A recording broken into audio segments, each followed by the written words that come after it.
Europe 1. Europe 1, 9h18, Jean-Marc Morandini pour le grand direct des médias. Et le fait média du jour, c'est bien évidemment le grand journal de Canal+, qui décroche. On vous donnait les chiffres il y a quelques instants en direct sur Europe 1, au moment même où il nous parvenait. L'Access de Canal+, présenté désormais par Maïtena Biraben, qui a repris depuis une semaine. L'heure est donc au premier bilan. Jérôme Yadichenko, bonjour. Bonjour Jean-Marc. Vous êtes notre expert média. On va essayer de faire un bilan très clinique, très objectif, en commençant tout d'abord par le fond. Alors la première impression qui se dégage de cette nouvelle mouture, de cette troisième version du grand journal, c'est qu'il y a moins d'hystérie qu'auparavant. Les invités et les chroniqueurs ont un peu plus le temps de s'exprimer. Ça donne des interviews plus longues, une plus grande place à la réflexion. C'est valable aussi pour Maïtena Biraben, qui semble plus concernée par les sujets qu'elle traite, plus investie dans ses entretiens que ne l'était Antoine Decaune. Mais du coup, effet boomerang, le grand journal a un petit goût de déjà-vu. Il ressemble à une déclinaison quotidienne du Supplément, le magazine que Maïtena Biraben présentait jusqu'à la fin de la saison dernière, chaque dimanche midi. Une bonne idée? Pas forcément. Le grand journal se prend désormais très au sérieux. C'est valable aussi avec les reportages diffusés en cours d'émission, ceux de Diego Buñuel, des reportages souvent très longs sur des sujets souvent très lourds, trop lourds pour un téléspectateur qui rentre d'une journée de travail. Et résultat, parmi les commentaires d'internautes sur les réseaux sociaux, un mot revient régulièrement: le grand journal est devenu beaucoup trop anxiogène, malgré la présence d'artistes et de live dans la dernière partie de l'émission.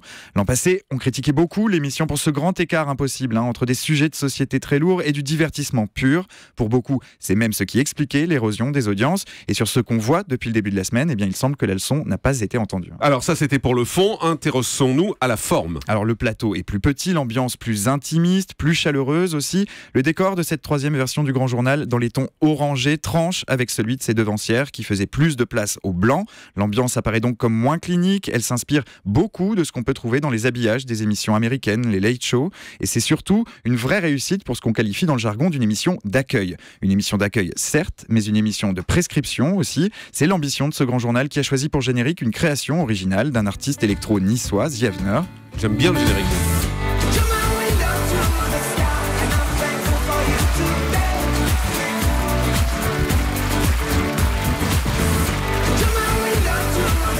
Oh, c'est sympa ça, ouais, c'est plutôt sympa, là encore le choix paraît plutôt réussi.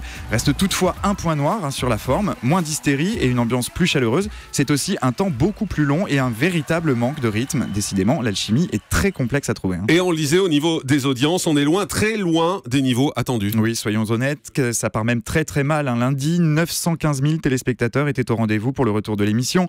À titre de comparaison, lorsqu'Antoine Decaune avait pris la succession de Michel Denisot il y a 2 ans, le grand journal avait rassemblé 1 700 000 téléspectateurs, le double.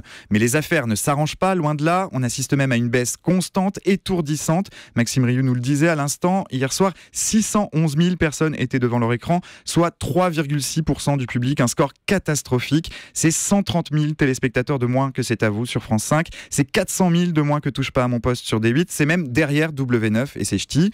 En seulement 4 jours, le grand journal a déjà perdu plus de 30% de son public. Une véritable hémorragie. C'est un euphémisme de dire qu'il y a urgence à redresser la barre ce matin.